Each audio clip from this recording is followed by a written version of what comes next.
you can't be what you can't see.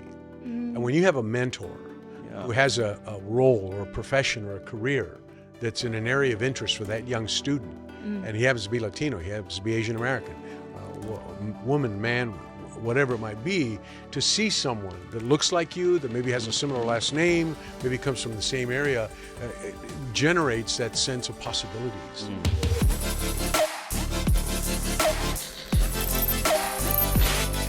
Future Current with Dr. Stefan Bean. Lainey, today we had Ambassador Vasquez, and I think our listeners are going to be inspired by his contributions to our community here in Orange County and his conversation around mentorship. I was really excited. I didn't know where the conversation was going to go. He has such a rich background. It could have gone a million different directions. And when he started talking about mentorship, I was like, ooh, that's exciting. So got some really good insights from both you and the ambassador. All right, let's get to it. Ambassador Vasquez, thank you for joining us for Future Current. You know, part of the show is really just putting the spotlight on people, programs, organizations that really lift our communities in Orange County. And there's no better guest that I could think of than you, because you have done that. You've lifted our community throughout many years. So why don't you start by just sharing a little bit about who you are? Well, thanks. It's great to be with you today, and appreciate the invitation to share a little bit. I grew up in Orange County, early childhood. My parents were migrant farm workers and had been multi-generational.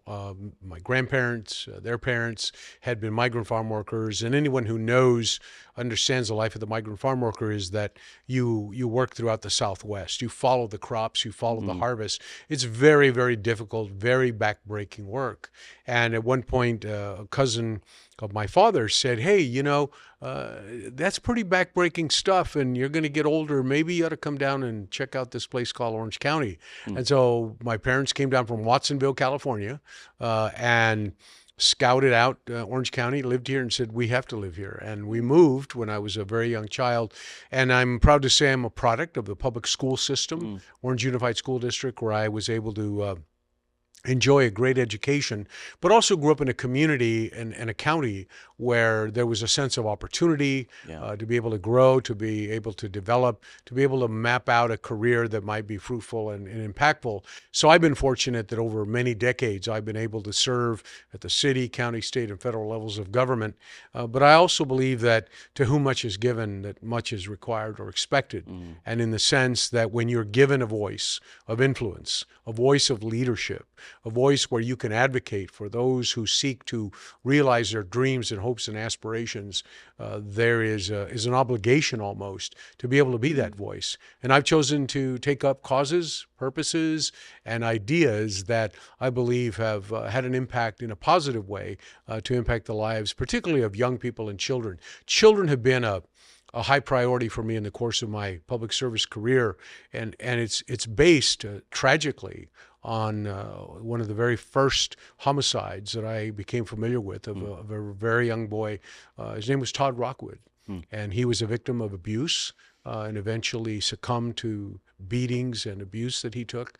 And I was involved in that case in terms of the search and trying to establish what had really happened to him. In what capacity were you involved in this? I was a police cadet with the City of Orange Police Department at the time.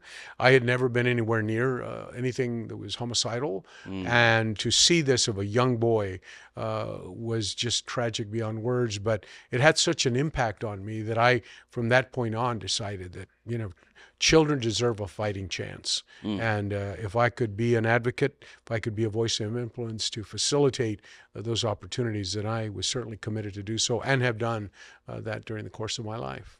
So you were in law enforcement for how long? I was in law enforcement for about 6-7 years as a police cadet, as a police officer, stayed on as a reserve officer for many, many years. Fantastic. Because I enjoyed the camaraderie, enjoyed the challenges of the job, but also the rewards of being able to provide public safety to a community where I had grown up. Yeah, and I've gotten to learn a lot about you in the past few months. Actually, I think we've known each other for about a year now. And you are spot on when you say that you give back to the community. Now, all the positions that you have served throughout the years have been mainly in Orange County. Tell us about some of those roles that you've served in Orange County, and then how you became an ambassador. Well, I served in local office. The very first major obligation I had as an elected official was when I was elected as a student trustee of the Orange Unified School District. Back in the day. Wait, give a shout out to the school. Orange High School. Orange High School, okay. Go Panthers, and always a Panther, always a Panther. But during my time as a high school student at Orange High, the Board of Education established student trustee positions, one representative from each high school. I was elected by my peers at Orange High School to represent Orange High on the board, and so that was my first venture into elected office. I'm happy to say, reelected a second time, and then I graduated and went off to was it a landslide the second time? It was pretty convincing, as I recall. Yeah. So it was an interesting time because it really became sort of foundational. And then the next time I was an attendee to California Boys State, which is a program put on by the American Legion that creates a mock government of sorts to give you the experience of what it is to be state governance, legislators. I was elected governor of Boys State, so I was the top elected person in Boys State. Went on to Boys Nation, which is the federal version of the Boys State program. Then you become a senator to Boys Nation and ran for president of Boys Nation. Was not successful I was the nominee of my party, but was not successful in winning, and that was a razor-thin election loss. But lessons learned and a great opportunity. I went on to be able to serve on the Board of Supervisors for 2.5 terms and enjoyed. What years were those? That's incredible. 1987 to 1995. Wow, 2.5 years. And it was 2.5 terms. 2.5 terms. Yeah. Yeah, and each term is 4 years, correct? Correct. Yeah. Yeah. I came in to fill an unexpired and then stood for election twice as a board member. And it was during a very interesting period of time because it was a period when Orange County was growing by leaps and bounds. I say to people that when I came to the board in 1987, that the only cities south of Irvine that existed were San Juan, Laguna Beach, and San Clemente. None of the other cities that exist there today were in existence then because the county was developing, the county was growing. So I had the opportunity to serve on the board and then had the opportunity to transition to the private sector where I was a vice president at Edison International in Southern California Edison, first with Southern Cal Edison, and then from there went to serve as director of the Peace Corps for 4.5 years, went to Washington, D.C., was confirmed by the U.S. Senate to serve, and thereafter was asked if I would take on the responsibility of the U.S. ambassador to the UN agencies in Rome, Italy. And so I was again nominated, again confirmed by the Senate, and relocated to Rome for a while. And then that's got to be a tough assignment to be assigned to Rome, huh? Well, it was a lot of work because it is the United Nations after all. And so it requires a lot of multilateral activity where you are engaging with your counterparts from other countries to try to achieve some of the outcomes. And the United States has been a leader in many of the areas that are headquartered in Rome. So part of the responsibility is to be the advocate on behalf of the U.S. To sustain the programs that we support, the programs we believe in. Food insecurity, world hunger, poverty, disease, those kinds of things. And that was a very important role. And I was very honored to serve and then came back to a position as a senior vice president at Edison International and Southern California Edison. Fantastic. These are challenging roles. I assume that perseverance is something that is required in all of these roles, whether we're talking about local or national ambassador. Is that fair to say? They are, and it's something that is very fundamental that when you are in the public arena, you have to have, as Dr. Bean now knows and is experiencing, that you have to take the good with the bad, the challenges, the opportunities. But the fact that you are given the opportunity to hold such important positions should be, at least in my case, is what inspires me to press on, to do what is good, to do what is right, to make the world a little better place for all. But as I said at the onset, particularly for children. Look, I traveled the world extensively, and I was always intrigued and drawn to places that were remote, far removed, and despite poverty, despite disease, despite all of the calamities you could imagine, to see children and how they always found a way to bring a smile, to laugh, to chuckle, or in some of the most remote places, give them a soccer ball and give them an open field and a few goals, nets and whatnot, and they would find a way on hard surfaces to make the best of it. And so I would come away from that feeling like, I have nothing to complain about because I'm an American. I'm blessed. I have all of the things that I need in life and more. And yet in these adverse conditions that these people live in, they somehow find a way to make it all work. And so I would come back from those overseas trips and just say, you know what? I'm never going to complain about anything because life is good. And so that gives you some of that inner strength that you need to have. So when the difficult times come, you're able to garner what you need to be able to survive. Absolutely. Dr. Bean, how does that sit with you as someone who obviously kids is a very important part of your work, your purpose? I mean, this is why I love Ambassador Vasquez, because of that that perseverance, but the belief in seeing the bright spots in our kids and the giving back to the community that you have done all through your years in your different occupations, right? And your different roles. But at the end of the day, where we connected is the students in Orange County. And so that's why I wanted Ambassador to come here and share. Why don't you share with us like ways that you are giving back to our students? I know Hispanic 100. Tell us a little bit about that. Tell us a little bit about this foundation that you give scholarships for. Yeah, tell us about that. Well, years ago, decades ago, now well over 25 years ago, we were seeing a trend in Orange County that indicated very, very alarming dropout rates amongst Latino students in Orange County. And I've always believed as a first-generation college graduate, as someone who went to school as a result of financial aid, thank you Chapman College and now Chapman University, but opened the doors of opportunity for me to break through after a multi-generational family of migrant farm workers. And neither my parents graduated high school, but at their core, they believed that education would be the path out of the life of a migrant farm worker, a life out of poverty and so forth. So when this was happening in Orange County, we convened a gathering of Latino leaders and said, we've got a problem here. We have a serious problem. And I remember the discussion centered around, if we don't take ownership of this issue right now and the response to this issue, no one else is. So in that meeting at the Pacific Club, and I'll never forget because Peter Uberoff, the legendary leader of the 1984 Olympics, was in the room to give us counsel and advice. We established the Orange County Hispanic Education Endowment Fund, which still exists today. It's a multi-million-dollar fund. Wow. It is hosted or maintained by the Orange County Community Foundation, and we have now given thousands of scholarships to young Latino men and women to realize and hope their dreams and aspirations.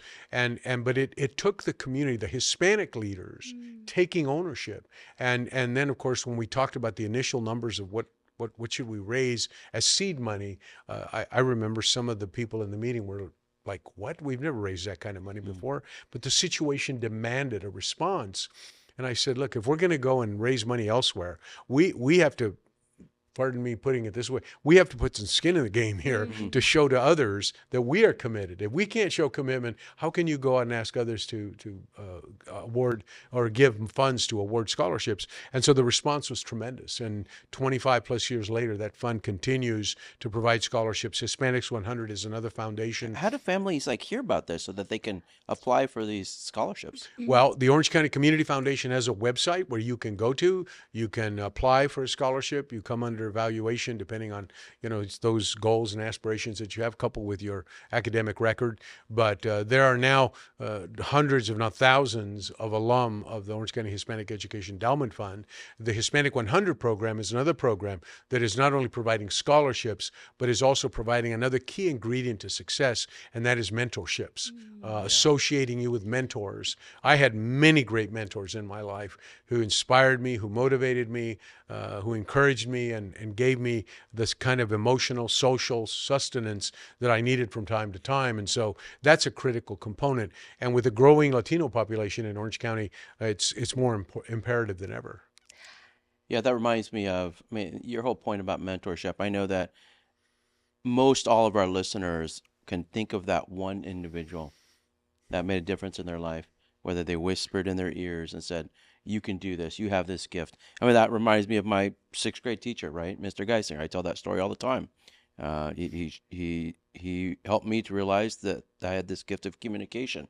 And that's what's really brought me to where I am. And so how can people, what are some advice that you would give to mentors as they mentor students? I think first, for a mentor, and having been a mentor, I think you have to be prepared to share doses of reality, doses of what's real, and not try to create a false notion of what things are like. But these are challenging times. We are living through one of the most transformative periods, I dare say, in the history of our nation and the world, for that matter. Artificial intelligence, generative AI, the technology is evolving so quickly with such rapid movement that it's important to be able to articulate to young people. My advice to young people is stay loose. Stay agile, maintain your intellectual curiosity, be prepared for change. Look, this is a guy who started as a police officer, ended up being a U.S. ambassador, being director of the Peace Corps, being a county supervisor, being a corporate executive and C-suite executive level responsibilities.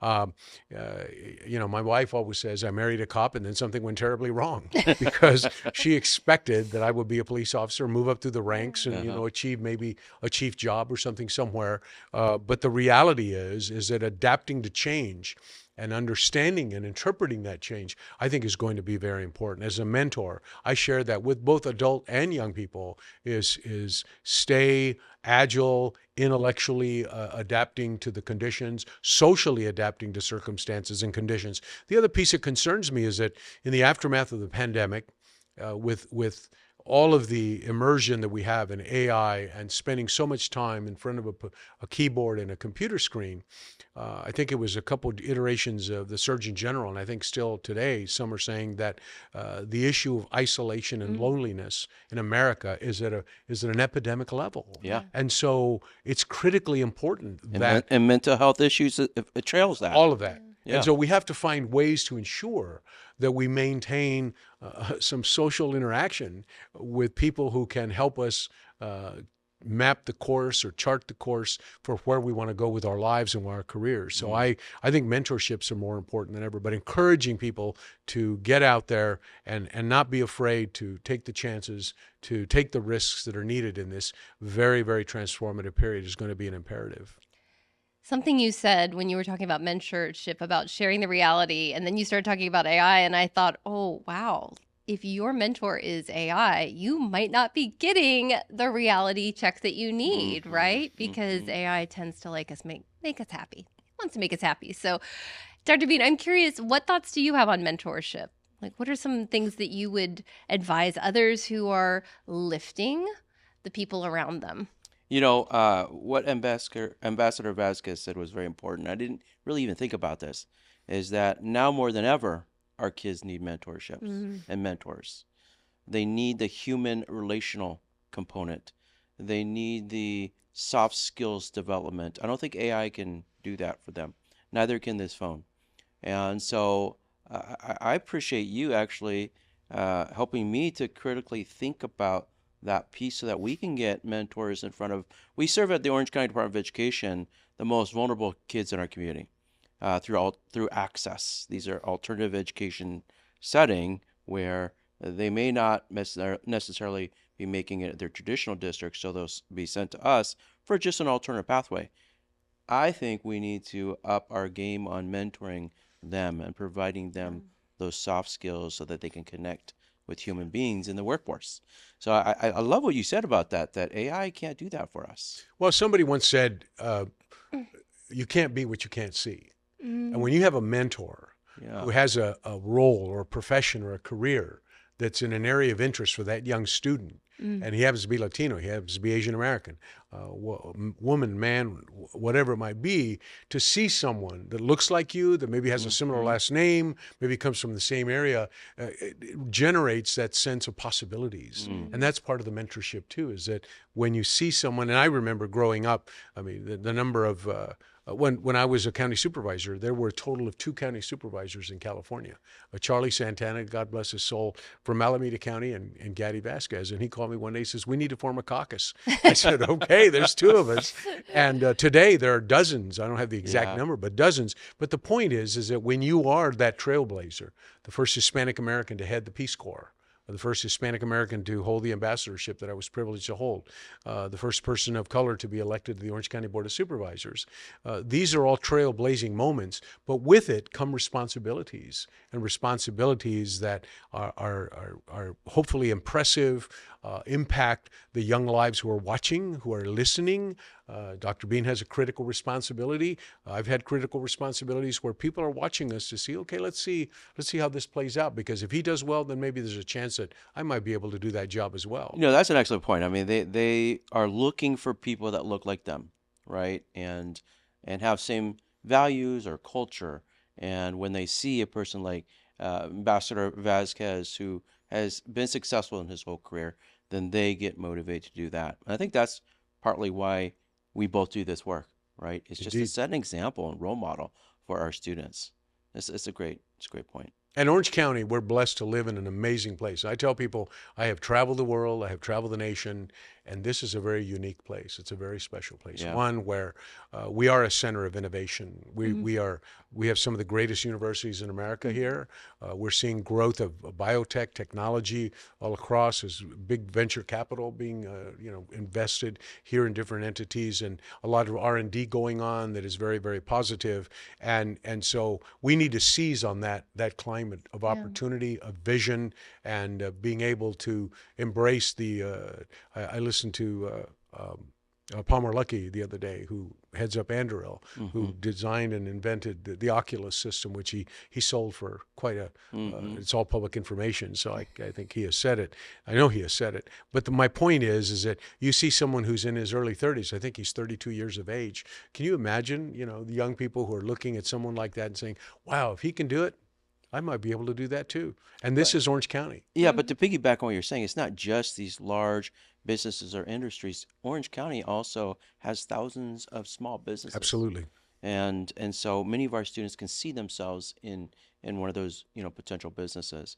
I 100% agree that Orange County is like the microcosm of California. It's very diverse, very diverse. Has lots of business sectors. Has lots of all these things that Ambassador just talked about. So I feel like you've kind of already answered my next question, but I'm going to give you room to answer some more if you want. I mean, that's a great guess. They're always ahead of you. But I'd love to know if there's something that you haven't already had a chance to share that's giving you hope for the future here in our community. Just something that you're like, this has really got me excited for the potential of what we could see in our community. Well, I'm excited by what I just described, which is that we are a center of innovation. We're a place of higher learning. We have great universities. We have a great family of community colleges. And I'm inspired by the community colleges because I think that the community colleges are the way, the road to the promised land for a lot of young people who may not be predisposed, inclined to go off to a 4-year university or college and maybe want to go into a vocation, nursing, that doesn't require full 4-year college degree. So I think that it's important that as young people consider and contemplate the future, that they seek out the best path that they can garner for themselves to realize their dreams and make these things a reality. So for me, Orange County has lent itself to that. And we have some great academic leaders who are very candid, who are very open, who are very authentic in the belief that we can be what we want to be if we're willing to persevere. We're willing to work hard. We're willing to invest ourselves. And with a little nudging and a little pushing here and there, we can achieve some great things. And I see it in Orange County every single day. I see young men, young women who are getting to college degrees that they never even envisioned. And I could name names, but I won't for the sake of leaving somebody out. But it's all to say that that's what keeps me energized. Yeah. It keeps me engaged, is that I see the results. And this is no time to give up the ghost. It's a time to press on. I love it. Dr. Bean, what about you? What's giving you hope right now? Well, I think that it's something that Ambassador Vasquez said, which is we have lots of people like him that actually believe in mentorship and want mentorship. We have lots of opportunities for our students through internships, and we're building at the County Office of Education apprenticeship pathways. And so when you put mentorship with the internship and apprenticeship, and you put all that together, we're preparing our students for the workforce, because at the end of the day, it's about jobs, jobs, jobs. Ambassador, if someone wants to stay in touch with your work, what's the best way for them to stay connected to you?